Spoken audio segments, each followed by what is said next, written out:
falando sobre luto, falando sobre morte, para poder falar sobre o ainda, que vocês colocaram no tema proposto a este evento. Ainda é possível florescer. Quando eu olho para a Bíblia Sagrada, vejo inúmeras passagens que me retratam momentos em que pessoas, vidas, nações ou circunstâncias floresceram diante da presença de Deus. Mas quando eu olho para a história do povo de Deus, eu vejo o povo mais florido que a Bíblia narra, porque todo o Velho Testamento gira em torno da história de Israel, ou do chamado de Deus, da seleção de Deus, da preparação de Deus, do castigo de Deus, do levantar de Deus novamente, das promessas de Deus liberadas, até que o Cristo venha e permite não só que Israel floresça, mas permita que os gentios floresçam. E aí entra nós na história, e nós temos a legalidade de florescer, mesmo que para nós pareça um caos imediato. Quando eu olho para a história de Israel, eu vejo Deus chamando um homem por nome Abrão, muda o nome dele para Abraão, e então Deus inicia a partir de ali a preparação para a criação de um povo que marcaria a história e que não seria varrido da história como demais outras nações. Ao longo da leitura você vai ver que muitas nações passaram pela história,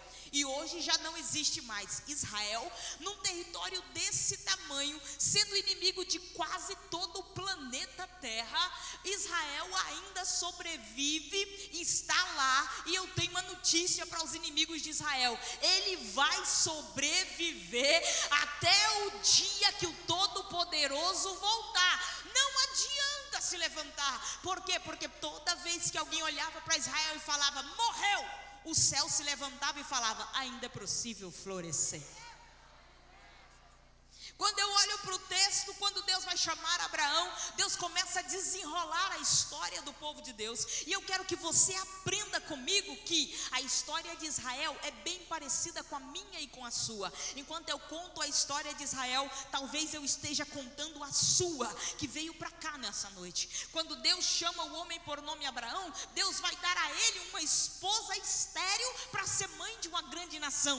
Já percebo dentro do texto uma impossibilidade. Quando eu olho para o texto e vejo uma impossibilidade, quando eu olho de novo pela ótica do Todo-Poderoso, eu vejo possibilidade, porque Deus trabalha na ótica da impossibilidade humana para que o nome dele seja exaltado. Entenda uma coisa: veio para o congresso dizendo eu vou lá, mas para mim é impossível. Veio para o lugar certo, porque o Deus das causas impossíveis está presente aqui. Quando ele começa a desenrolar a história, ele vai cumprir a promessa, vai dar filhos àquele casal, Isaac e Jacó. Quando vem Jacó, vem José. Quando vem José, Deus diz: agora em José eu faço o povo crescer. E quando Deus delimita o local ou o ponto de partida para o crescimento, a Bíblia diz que Deus então vai pegar cerca de 70 almas e vai pôr essas 70 almas para multiplicarem de uma forma inexplicável pela ótica humana. Aí vem Deus, pega 70 e leva para o Egito.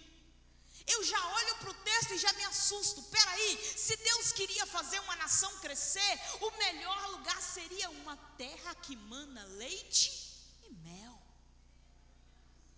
Se Deus queria fazer uma nação prosperar, o melhor lugar seria a sombra das palmeiras.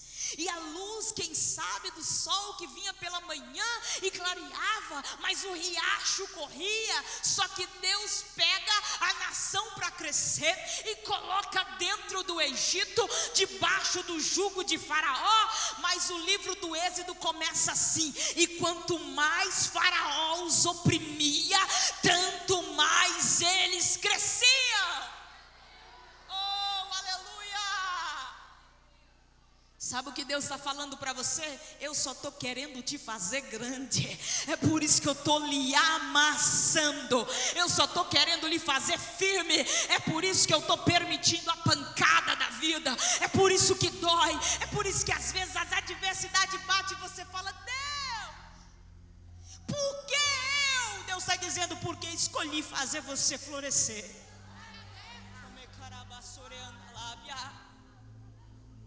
Olhe para o texto. Quando Deus coloca no Egito, Deus vai permitir uma opressão, e Faraó diz, estão crescendo, vamos matar. Chama ali as parteiras e diz, mata os meninos. Quando as parteiras chegam, o temor de Deus toma conta delas, e ela diz, vou matar não.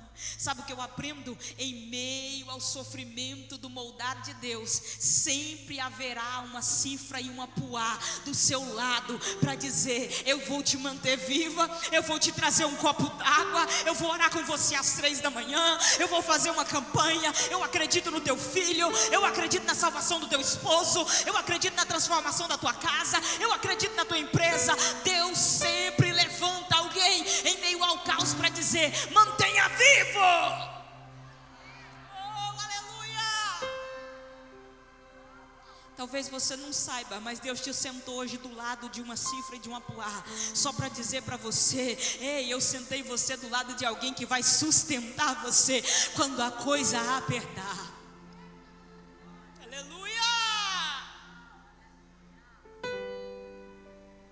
Que às vezes a vida aperta tanto que a gente começa a perder a noção dos detalhes de quem Deus colocou do nosso lado. Deus coloca pessoas estratégicas do nosso lado para cuidar, para zelar, para ajudar, para somar. Só que às vezes a vida é tão sufocante como era no Egito, que nós não vemos a mão de Deus nas mãos das parteiras. Às vezes nós estamos nesse congresso querendo ver Deus como Elias, sabe? Eu quero ver Deus no terremoto, eu quero ver Deus ali, eu quero ver Deus aqui. Deus está dizendo, começa a olhar a brisa suave, porque eu também estou no cuidado diário.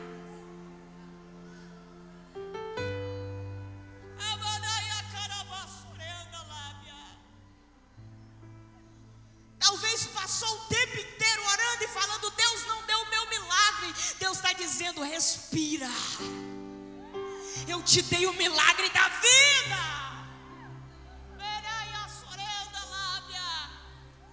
Eu te dei o milagre da vida. Só que o inimigo, ele é especialista, crente, em soprar no nosso ouvido a adversidade maior, para fazer a gente cegar do cuidado diário. Se você começa a agradecer pelo pão, ele fala assim, mas esse aí é o último. Se você começa a louvar a Deus pelo que vem, aí o inimigo fala, mas e semana que vem que você vai precisar de coisa muito maior que essa aí? Aí a gente esquece do daqui, foca no lá. E Deus nos trouxe aqui nesse congresso para dizer, foca no cuidado diário. A primavera não brota da noite para o dia. A primavera, você não dorme no inverno, acorda no outro dia, esfrega o olho, dá uma olhada e fala, quanta flor, que lindo primavera. Não, a primavera começa depois de um inverno sombrio. Um pequeno botão começa a abrir no meio, de repente abre outro lá, e vem um daqui e um de lá, e quando você olha, já está todo mundo florescendo, mas por causa de um que ousou romper o inverno gelado e dizer, eu vou florescer. Mas vem para o texto. Quando Deus poupa os meninos, Deus poupa um menino em especial por nome Moisés. Esse menino era a carta na manga, vou usar um ditado popular. Esse menino era a aposta de todo mundo. Esse menino era o menino, por quê? Porque apesar de ser hebreu, estava sendo criado dentro do palácio de Faraó. O menino vai viver inúmeras circunstâncias e eu não vou pregar sobre ele, mas você vai perceber que o menino vai ser usado por Deus lá na frente para tirar todo o povo do Egito. O menino vai ser usado para trazer pragas. O menino vai ser usado para abrir o mar vermelho. O menino está lá na frente do mar e agora já não é mais um menino. E Deus diz, o que é que você tem na mão, Moisés? O mar vai se abrir, uma geração vai passar. A geração entra no deserto, começa os desafios. Mas vem Deus, coloca a coluna de fogo de noite para poder ficar clarinho e para poder esquentar. Coloca a coluna de nuvem de dia para proteger do sol e para poder refrescar. E a coluna de noite e a coluna do dia guiava o povo para o povo não parar. Se parasse, o povo parava. Se ia, o povo ia. E isso iria acontecendo. O povo queria comida, veio maná caindo do céu. Tem maná aqui, tem maná ali, tem maná de cá. O povo tinha comida. O povo queria carne, Deus mandou codornize. O povo queria água, Deus mandou Moisés falar para a rocha. O homem vai lá meio nervoso e fere ela. O povo queria muita coisa e Deus foi liberando ao longo do caminho do deserto. Só que agora Moisés é convidado a subir ao monte. E quando Moisés sobe ao monte, a Bíblia vai dizer no versículo que eu li para você, que Moisés começou a subir. Quando Moisés subiu, o Senhor disse: olha toda a terra. Aquela parte lá vai ser da tribo tal, aquela dali, aquela de lá de cá, aquela dali assim. Está vendo tudo, Moisés? Estou vendo. E agora, Senhor, a gente já pode ir? Você não vai. Eu vou dar ao povo, mas você não vai. E agora Deus toma Moisés para si. E quando Deus toma Moisés para si, o Deuteronômio se encerra com pranto. E quem sabe o diabo de longe, senhores pastores, dá uma olhada na situação e fala: ih, morreu Moisés. Morreu o homem que fazia o povo ficar quieto. Porque se com Moisés o povo queria voltar para o Egito, se com Moisés o povo fez bezerro, se com Moisés o povo pecou, se como agora sem Moisés o povo vai dispersar e vai morrer. Imagina o inferno de lá. Acabou o projeto, acabou os sonhos, acabou tudo. Aí o inferno está de lá aplaudindo e Deus está dizendo: ainda é possível florescer.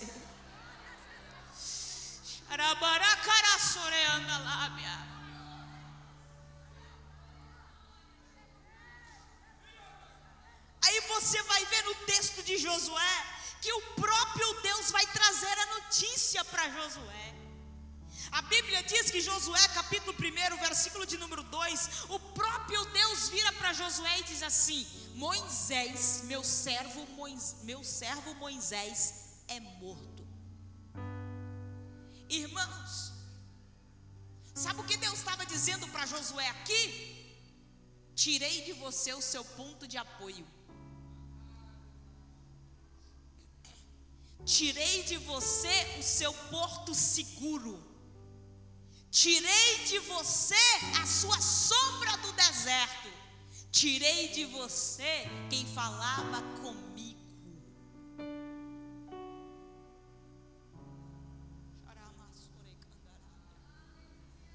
Aí eu espero que Moisés, ou que pelo menos Deus, Kelly, não teologia, não, Kelly, esperasse que Deus chegasse para Josué e falasse para ele assim: ó, meu servo Moisés é morto. Mas calma, filho, vou cuidar de você.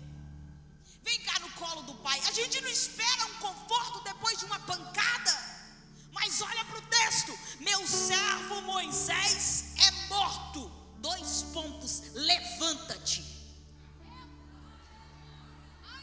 O Josué está esperando Deus falar: me dá a mão que eu te levanto, me dá a mão que eu te carrego. Você vai sofrer o luto, mas eu vou te levar no colo. Deus está dizendo para ele: não, o meu servo Moisés é morto, levanta-te.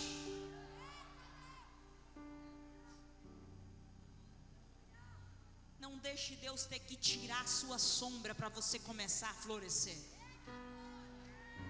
Não deixa Deus ter que tirar o ponto de acesso de alguém que liga ao céu a você, para você começar a florescer.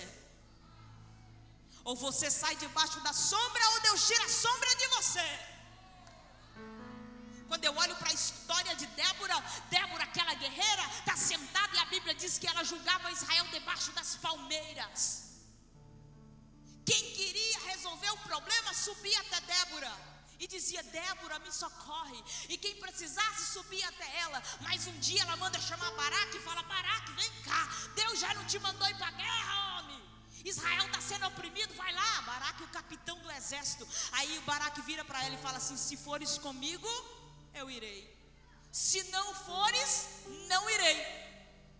Aí tem gente que olha e fala assim: mas o Baraque é um homem covarde, está chamando uma mulher para descer para a guerra. Eu não vejo isso. Eu vejo Deus usando a boca de Baraque falando: sai debaixo da palmeira, porque se você sair daí, vai resolver o problema de todo Israel de uma só vez. Oh, aleluia. Quando comecei a pregar, eu me tornei aquele orgulho da mamãe. Por quê? Porque passei muito tempo fora da igreja, então já era um caso perdido para todo mundo, menos para ela. Ela punha joelho no chão todos os dias às 3 da manhã, e eu chegava em casa e via ela orando, de madrugada. Quando comecei a pregar, ela dizia em todas as agendas: mamãe vai com você. Aí mandava mensagem e perguntava, na época não era o WhatsApp, era mensagem mesmo, de texto, uma mensagem digitada, num tijolão que a gente tinha. Eu morava na cidade e ela na roça. Onde você vai, filha? Eu falava: mamãe, vou ali na fazenda, tal na outra. E ela falava assim: vou pedir seu pai para levar eu, para eu ir também. Em todas as agendas lá estava ela. E ela falava assim: olha, vou fazer um jejum a semana inteira. E eu falava: a coisa vai arrebentar. E ela fazia o jejum a semana inteira até 5 da tarde. E de repente vinha ela e chegava na igreja, e quando ia comigo falava: olha, escuta aqui, ó, não fala que a mãe está aqui, porque eu não gosto de oportunidade. Então fica caladinho, não me agradece, eu vou misturar com o povo e sentar lá atrás. Ela misturava, sentava no meio da nave da igreja, e ninguém nunca sabia que minha mãe estava comigo. Quando eu pegava o microfone, minha mãe punha de joelho. E eu daqui pregando e a mulher de joelho lá. A glória descendo e ela de joelho lá. Deus operando e ela de joelho, a ministração inteira. Mas um dia, às 5 da manhã, eu vou receber um telefonema. E qual telefonema? Olha, Kelly, acabou de acontecer um grave acidente com seu pai. No acidente morreu sua mãe. No acidente morreu seu tio. No acidente morreu sua prima de 13 anos de idade. Eu virei para o céu naquele dia e falei: e agora? Quem ora enquanto eu prego?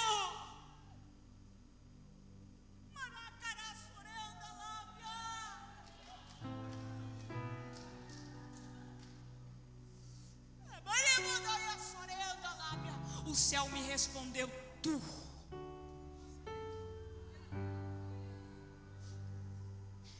E Deus disse assim: quando tu aprender a falar comigo, eu levanto nos 4 cantos dessa terra mães que orarão por você, mulheres que você nunca vai encontrar, mas que o céu revelará. Eu vou levantar nos 4 cantos mães para ti, mas primeiro tu vai aprender a falar direto comigo.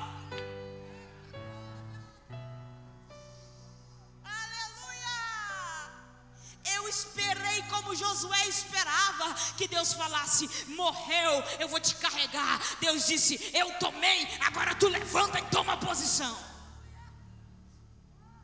Primeiro ponto para florescer: posicionamento. Ninguém floresce se não tomar posição.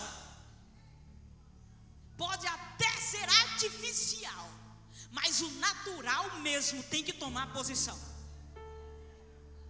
Tem que colocar de pé, igual Josué. Não sei como é que ele levantou naquele dia. Não sei o que passou na cabeça dele. E é muita gente. É muita gente. E um povo de dura servir aquele povo de Israel. Você vai ver ao longo aí dos versículos, dos livros, tanto no passado quanto nos Juízes. Você vai ver que aquele povo não era um povo fácil. Agora pega o Josué, joga a bomba na mão dele, tira dele o apoio e diz: levanta-te, porque tu farás a este povo herdar a terra que eu prometi a Moisés. Sabe o que Deus está dizendo para nós aqui na Usadeg? Posicionamento, porque eu quero florir muita gente, mas para eu florir você vai precisar sair da zona de conforto e dizer: Deus, eu estou aqui, eu quero, Senhor, eu posso, Senhor, se o Senhor quiser, eu estou à disposição, se tu quiser me usar, eis-me aqui, Senhor.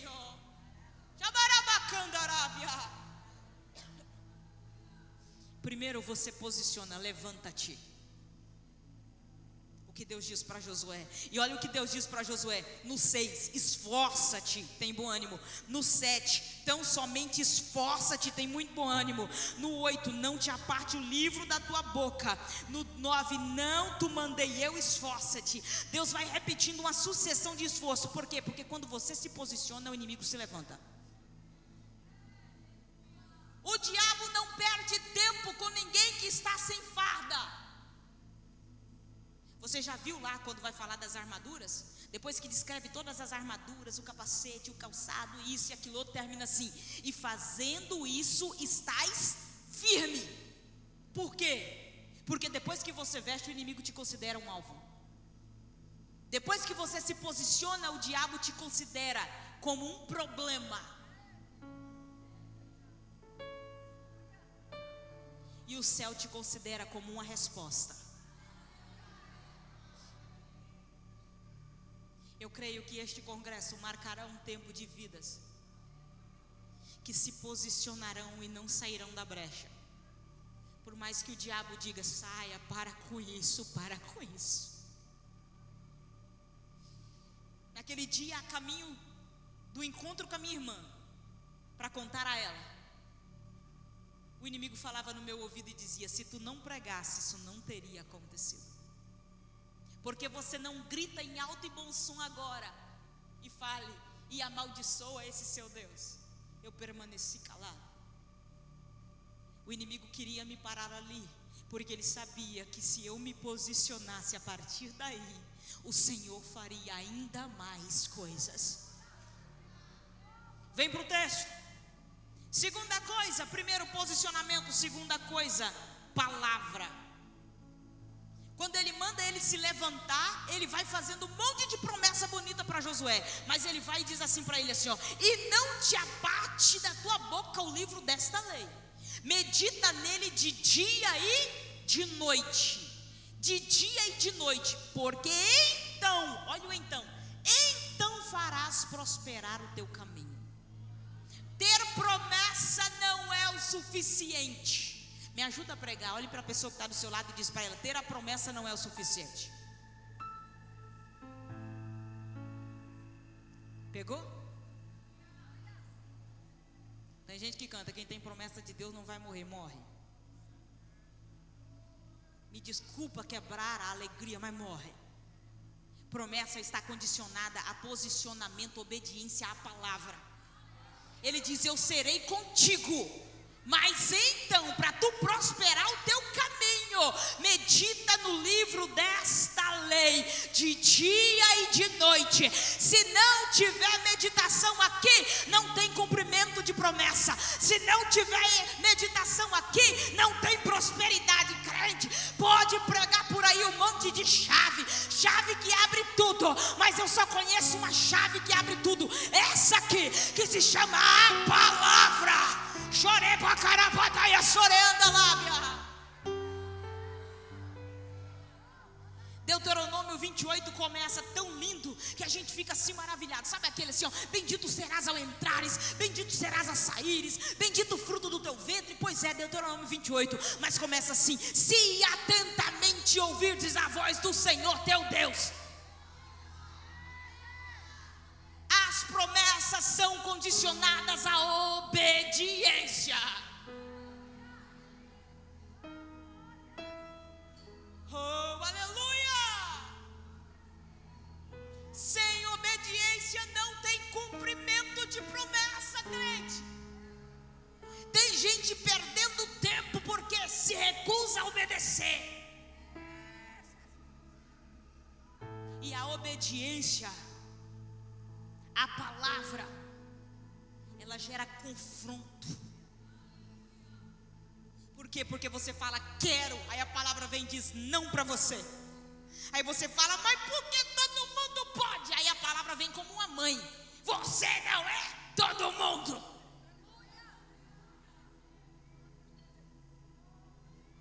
Obediência, o segredo da prosperidade ainda é a obediência. Olhe para a Bíblia Sagrada, quando eu vou para o salmista, olha o que o salmista diz no versículo, no Salmo 1, ele diz assim, ó: bem-aventurado o homem que não anda segundo o conselho dos ímpios, nem se detém no caminho dos pecadores, nem se assenta na roda dos escarnecedores, antes tem o seu prazer na lei do Senhor, e na sua lei medita de dia e de noite. Olha o verso 3: porque serás como árvore plantada junto a ribeiros de água, a qual dá o seu fruto na estação própria, as suas folhas não caem, e tudo quanto fizer prosperará. Quer florir? Obedeça. Pague o preço da obediência, mesmo quando você não quer. Sabe aquela criança nervosa, estressada? Não! Tem dia que você vai ter que fazer isso. Não, mas eu vou. Tem dia que a gente faz isso mesmo. Deus, eu não queria, mas eu vou. E vai, crente. E deixa eu ir para cá para eu fechar. Então você entendeu? Primeiro você se posiciona, depois você obedece a palavra. E o que mais, missionária? Eu vou te mostrar dentro do texto de Josué. Depois que está tudo preparado, Deus sabia que estava com Josué. Josué sabia que Deus era com ele, mas o povo ainda não tinha certeza.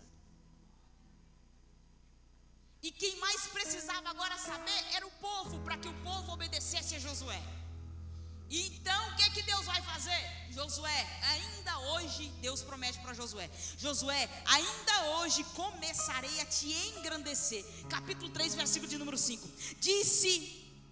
Versículo de número 7. E disse o Senhor a Josué: hoje começarei a engrandecer-te perante aos olhos de todo Israel, para que saibas que assim como fui com Moisés, serei contigo. Oh glória, se eu fosse Josué, se o Josué fosse do manto, o que ele ia dar? Umas 2 giradas, rajada de língua estranha, e dizer: é hoje. Aí Deus, quando vai engrandecer Josué, o que ele faz? Alguém sabe? Bota um Jordão na frente dele.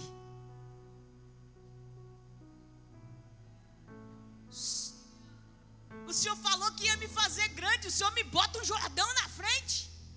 Toda vez que Deus quiser florir você, Ele vai colocar um Jordão na sua frente.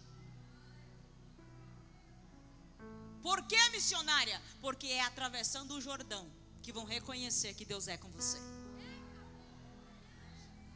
Deus poderia ter mandado o anjo do céu, um querubim, um serafim, um fogo. Deus não tinha mandado fogo lá em Moisés. Deus não tinha mandado coluna de fogo. Deus não tinha matado os egípcios. Deus podia ter feito tanta coisa e falado assim: eis que eu sou com Josué, respeite o homem. Mas Deus fala assim: tem o Jordão ali, atravessa ele. Senhor, atravessa o Jordão. Olhe para essa pessoa que está do seu lado e diz: encara o Jordão. Às vezes a gente passa uma vida inteira olhando para as águas do Jordão e falando: E Deus está dizendo: na travessia do Jordão está o florescer que você vem me pedindo em oração há muitos anos. Mas vai ter que encarar o Jordão. E o que acontece, missionária? Chama todo sacerdote para atravessar o Jordão. Os levitas pegam a arca. Qual outro segredo para florescer? Carregue a presença. Se posicione, seja obediente e carregue a presença. Como o salmista diz: não me lance fora da tua presença, e não retires de mim o teu Espírito. Se eu fosse o Davi, eu ia falar: Deus, talvez eu, Kelly, ia falar: Deus, não tira o trono de mim não. Passei a vida inteira quase correndo de Saul lá no deserto. Fiquei na caverna, Senhor. Foi tanto sofrimento para fugir desse homem. Agora eu tenho o trono. Eu sei que eu pequei, mas não tiro o trono. Mas o salmista não está nem aí com o trono. Não fala da coroa, não preocupa com a veste. Mas ele diz assim: não retires de mim o teu espírito e não lance fora da tua presença. Sabe o que o salmista estava dizendo? Com a tua presença eu conquisto o trono de volta. Mas sem a tua presença, nem se deixar o trono, eu não vou conseguir manter ele. Por que, missionária, você fala isso? Porque Saul, lembra de Saul? Deus tirou o trono de Saul? Não. No dia que Deus escolheu Davi, a Bíblia diz que Deus retirou o espírito dele de Saul. A presença saiu, Saul ficou com o trono. Saul por si só, ao longo da sua vida, foi fazendo tudo errado e perdeu o trono. Então uma coisa que Deus tem para nós aqui, a começar de Kelly, foque na presença, que a presença carrega o resto. Quando eles pegam a presença, olha o que eu acho no texto, e aqui eu fecho. Quando eles pegam a presença, sacerdote e levita estão aqui, a presença está com eles nos ombros, o Jordão está na frente. Imagine comigo, gosto de pregar, gosto de ler Bíblia imaginando a cena. Tem dia que eu pulo em casa, toco pior, de imaginar, eu imagino mesmo, como se fosse um telão. Agora imagina, tá todo mundo aqui, bonitinho, sacerdote, com a roupa, e todo mundo segurando, os levitas estão preparando, prepara lá como aquele desfile, sabe, que a gente faz nas ruas, prepara todo mundo atrás do fulano Beltrano, a tribo tal, e todo mundo arrumado. E agora, Josué, o que a gente faz? Porque com Moisés, Deus disse para ele: Moisés, o que você tem na mão? Estende para o mar. E Moisés fez, e o mar, e com Josué, entra no Jordão.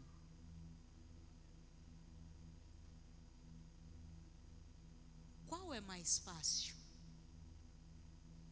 Pela lógica humana, é claro que nenhum é fácil. Mas um mar está aqui. Você pegar uma vara, um cajado, estender ao mar, ou você entrar no mar. Deus diz assim: fale aos sacerdotes que entrem. Mas não tinha água aberta não, senhores pastores. Não tinha Jordão parado não. É olhar para o Jordão e falar assim: a hora que a gente pisar a gente morre. Foi bom te conhecer. Ô fulano, você sabe nadar? Sei não. Pois é, a arca é pesada, a gente está indo, caminhando, e Josué está dizendo: pode entrar. E o Jordão naquela época está transbordando. A cheia do Jordão fazia o Jordão pegar todo. Você já viu um rio quando transborda? Dá medo. O Jordão dava pânico naquela época, porque transbordava tudo e passava por cima. E a água, e Josué está dizendo: anda. Josué, mas não está abrindo, Josué. Nós estamos a 5 metros, Josué. Não abriu nada, anda. Josué, mas eu não estou aí. Deus está dizendo para alguém aqui: não está vendo nada, mas encara esse Jordão. Não está vendo água parando, mas anda. Deus está dizendo: anda. Deus está dizendo: anda. Deus está dizendo para a igreja dele na última hora: anda, igreja. Caminha, igreja. Caminha, igreja.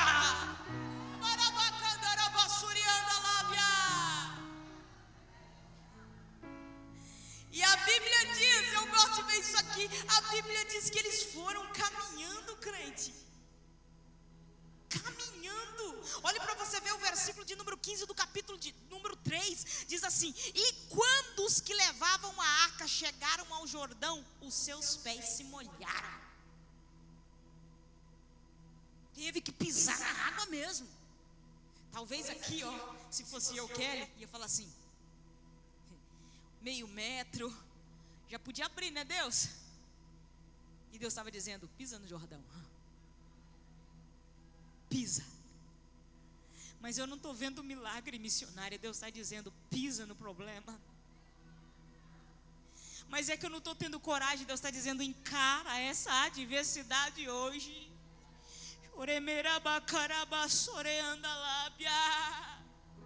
E a Bíblia diz: e os pés se molharam nas águas, porque o Jordão transbordava. Quando o sacerdote pisa na água, os pés deles estão todos molhados. Talvez um olhou para o outro, porque era ser humano. Não vem me falar que eles não estavam com medo, não vem me falar que o coração não estava acelerado, mas debaixo de uma ordem, sacerdote carregando a presença, estava encarando o medo. Sabe o que Deus está dizendo para você? Se você tem a minha presença, vai comer do mesmo, mas vai!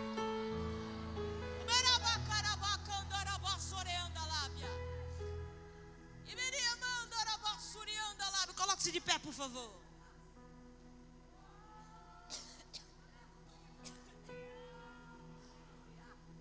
Quando eu olho para o texto, a Bíblia diz, vamos para a Bíblia,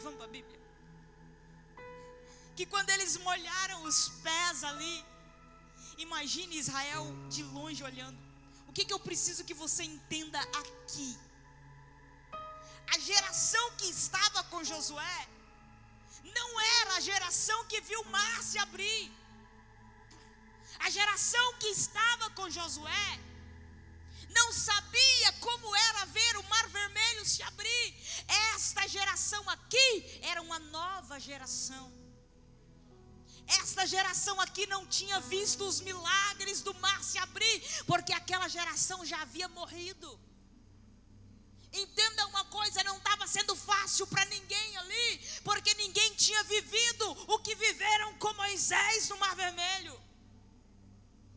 Mas Josué foi encarregado de fazer a ligação entre as duas gerações e dizer: vocês não viram, mas vão viver. Por que é que eu estou falando isso? Há um congresso de mulheres. Porque uma geração está indo e uma nova geração está vindo. Uma geração via endemoniados serem libertos um atrás do outro. A nova geração não está mais vendo. Uma geração via milagres extraordinários. Esta geração que está vindo não está mais vendo. Qual é a responsabilidade? A responsabilidade é a da minha geração. Fazer o elo de ligação entre a geração que se foi com a geração de crianças e adolescentes que está chegando. E dizer: vocês não viram o mar abrir, mas vão viver mares se abrirem agora. Preguem as crianças, inculquem Deus às crianças, falem aos jovens, tragam os adolescentes, façam vir ao círculo de oração, colocar nome no caderno, pedir oração, incendeie essas almas. Deus se apresenta como um Deus de geração, e Ele diz assim: eu sou o Deus de Abraão, eu sou o Deus de Isaac, e eu sou o Deus de Jacó. Abraão está indo, Isaac está aqui, Jacó está vindo. Ou nós, como Isaac, nos posicionamos e ligamos a geração de Abraão, a geração de Jacó, ou a geração de Jacó pode correr o risco de ser envergonhada. Mas firmados na palavra que Joel vai profetizar, e em Atos dos Apóstolos vai ser reafirmada: nos últimos dias derramarei do meu espírito sobre toda a carne.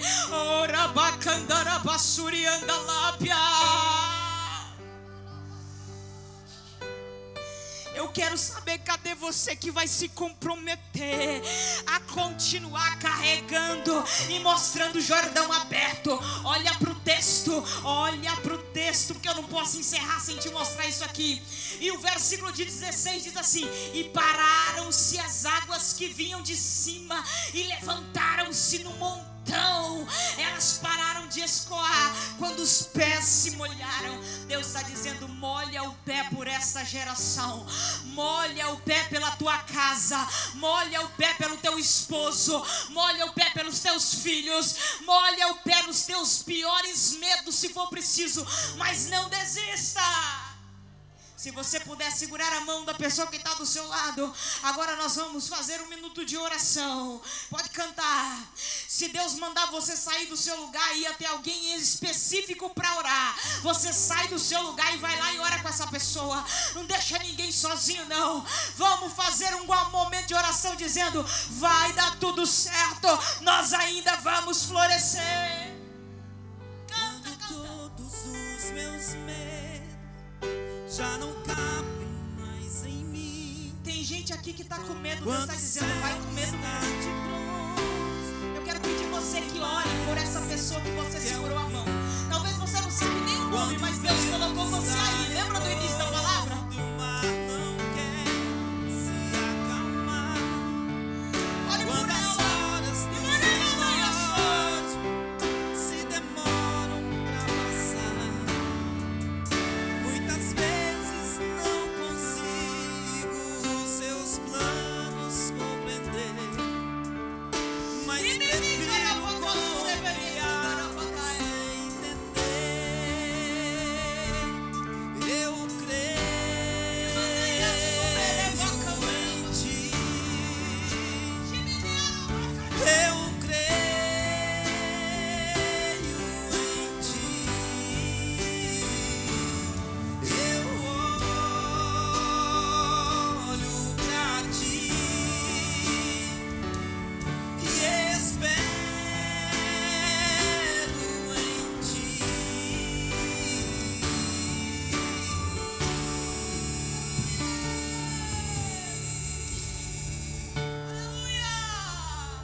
Quando você Olha Deus, sente olha Deus medo, sussurrando no teu ouvido agora. do teu lado eu estou. Ei, E é escuta, bom Deus. que você saiba que eu sinto a sua dor. Nunca, nunca se esqueça que o mar posso acalmar e que eu sei o tempo certo pra vitória te entregar. Esse tempo é necessário pra te amadurecer. E depois vem novidade pra você. Eu cuido de ti. Eu cuido de ti.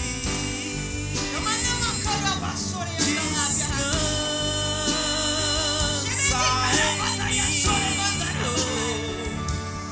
Comece a sorrir.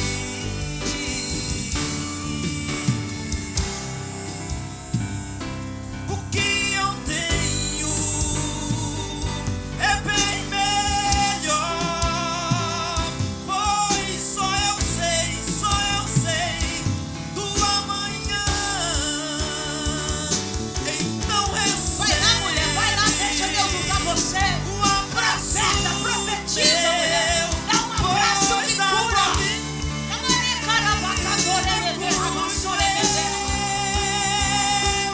Eu cuido de ti. Eu cuido de ti.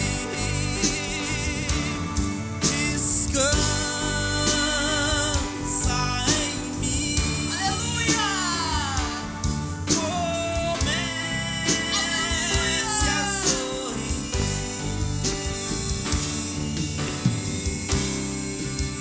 Escuta isso aqui, segura. Josué capítulo 4, versículo de número 14, termina dizendo assim: naquele dia o Senhor engrandeceu Josué diante de todo Israel, e o temeram como havia temido a Moisés todos os dias da sua vida. Deus está dizendo: entra no Jordão. Querido Deus, Pai que estás nos céus, diante da tua presença eu te louvo agora, Pai. Eu te louvo pela tua palavra. Eu te louvo por cada vida aqui presente. Eu te louvo pelos nossos medos. Eu te louvo pelos nossos anseios. Porque